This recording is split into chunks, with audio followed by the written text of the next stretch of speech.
watching that 70's show again. I watched it on its original run, and I really thoroughly enjoyed it, and then started rewatching again. I went to college in the middle of it, so a lot of those episodes I missed. So after I got past season 3, it was a lot of stuff I'd actually never seen before. I did watch the last season, but I haven't gotten back into anything I'd seen before. So this whole story arc of Eric trying to marry Donna and then saying, oh, let's not get married, and then not wanting to do anything for a year and then deciding, wow, I've wasted a year, kind of ties into what we were talking about yesterday with around this time of year it gets colder and the sun sets earlier in the day, and you think, oh, wow, look how dark it's getting already. And you're always surprised by it. Every year people are surprised by this, and I've never quite understood why that could be. So I wonder if that ties back in with Eric's storyline about he graduates from high school, and he doesn't know what he wants to do with himself, so he just decides, I'm just going to take a year off. He spends a lot of time playing with toys, reading comic books, and then he meets this 30-year-old who still lives with his mother, who's into all the same things he is and doesn't have a job. And he finds out that at first it seems like they're very good friends, but then when he finds out he still lives with his mother, he says, I've got to get a job, I've got to do something. So he goes and he tries to be a documentary filmmaker, he tries to be a chiropractor, hilarity ensues, of course, the standard trope. But the question is, what are real humans, what are real Americans in the end of the 21st to going in, or end of the 20th going into the 21st century, what are they supposed to do? Well, I think the de facto thing is, of course, go to college, but there's got to be more to it than that. Like, shouldn't they have an aim? And a big part of this is, of course, that I have two boys who are 7 and 3. So I'm going to need to be kind of teaching them these things. Like, the only thing I ever remember hearing, and maybe this is part of it, this is the only thing I remember hearing, was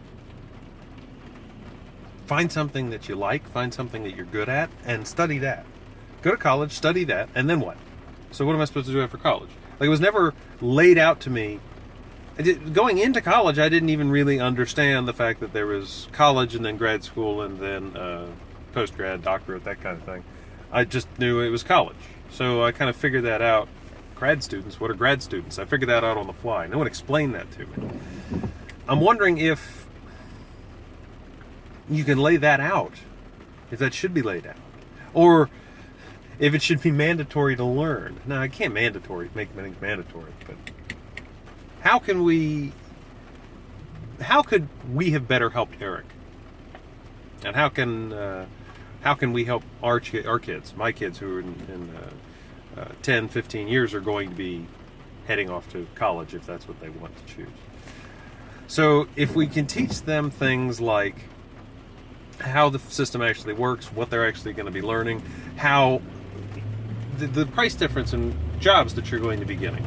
Like, you can get a job that's not horribly uncomfortable that pays $40,000, or you can get an uncomfortable job that pays $36,000. The first job you need a college degree for, the second job you don't. Well, let's just be uncomfortable for a couple of years and see what happens, And it's more than just what are you going to get right out of college. It's where is this going to take you? Sorry, I turned those wipers on. They're really going. What are you actually going to get out of this job? And in addition to that, like, what are you really studying? Are you just studying what you want to study because it's something you're good at already, something that's not very difficult, or do you have a goal in mind? Why are you going to college and spending $100,000? Is it because you have something you want to achieve, or is it just because that's the thing to do? And I think making that distinction is going to be extremely important. Big part of it is understanding that your job is not necessarily everything about who you are.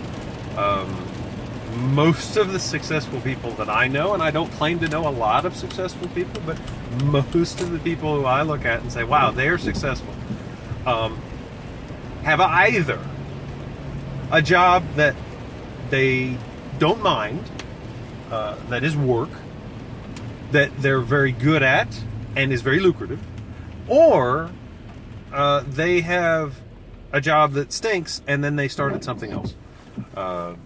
Either they've got some kind of a business that's a hobby that pays them, that can be their retirement project that they love, and they just do it anyway, or they hated their job so much that they needed something else or their job paid so little they needed money, they needed to do something else, and the something else turned into something. Or a few people who just knew that ownership was the way to go, and they started their own business. So I don't know of anybody who just has a job that they love to do and that they go to, and it doesn't pay that much, but their job is what fulfills them. I just don't even want it like that. But I think that that's the goal, that is the de facto goal when you were a 90s kid. That seems to be that was what was automatically assumed by everybody who was in my graduating class. This is what we're going to do. We're going to go to college, we're going to find some kind of job that we like, and then we're never going to work a day in our life because we love what we do. And I don't think that worked out for anybody. I would have been much, much happier making more money so that I don't have to so I can really enjoy myself on the weekends and be a little more secure